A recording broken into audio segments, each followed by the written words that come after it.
Tornado Cash devs are caught in the U.S. Dragnet. The Treasury and Defense Departments are working to stop North Korean hackers, with little to show for it. I'm not going to call Roman Storm or Roman Semenov innocent for their work building the now-sanctioned Tornado Cash protocol. I'm not even going to say the two aren't guilty of the 3 specific crimes of which they were accused. But I am willing to say the two are caught up in something much bigger than themselves and are likely victims as much as perpetrators. Yesterday, 2 explosive stories hit the wires about supposed crypto crimes that taken together show a fuller picture of the U.S.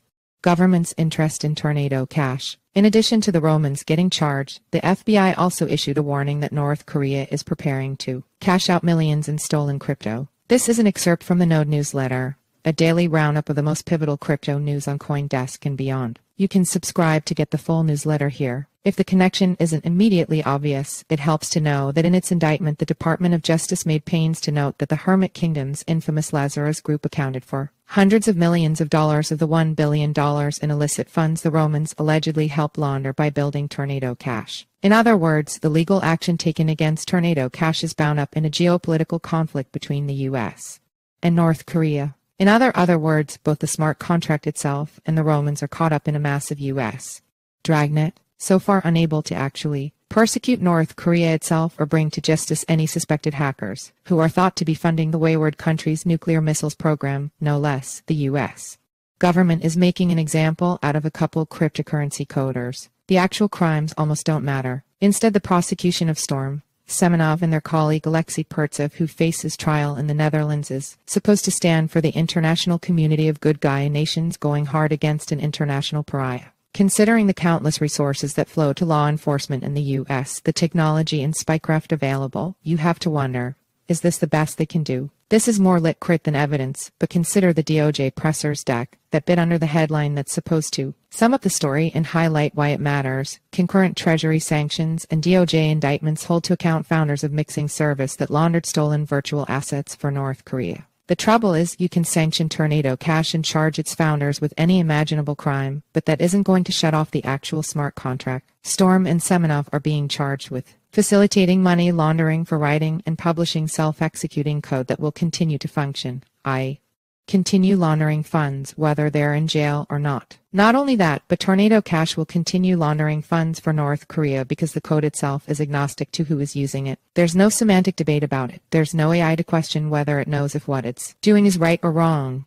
Just a couple hundred lines in Solidity that follow prompts and push transactions out onto the blockchain. Should the Romans get in trouble anyway? Isn't that quite a dangerous machine they built? And couldn't they have tried to put in an off switch, to the extent that Russian nationals Storm and Semenov broke U.S.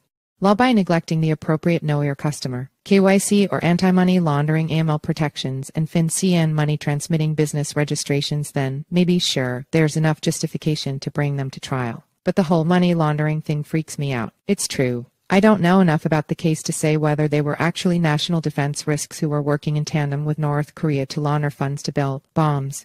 But something tells me that isn't quite right. Instead, it seems like many crypto ideologues that Storm and Semenov were simply concerned about the absolute lack of financial privacy today. Their document Tips to Remain Anonymous was a collection of best practices meant to guide people looking to, justifiably, bolster their on-chain privacy. It included hot tips like using Tor, auto-delete your browsing history, and use different IP addresses for Tornado Cash deposits and withdrawals. Something tells me that a hacking group like Lazarus already knows what a VPN is. We've heard this one before. It's the same accusation levied against former Ethereum Foundation developer Virgil Griffith, who presented at a conference in Pyongyang where he said that Ethereum exists outside of government control. What an earth-shattering revelation to make in 2018. Griffith was found to have violated U.S. sanctions and is now a few months into his 63-month prison sentence. See also, cloning Tornado Cash would be easy, but risky opinion to some extent. I get it. It would probably be a headache for the U.S.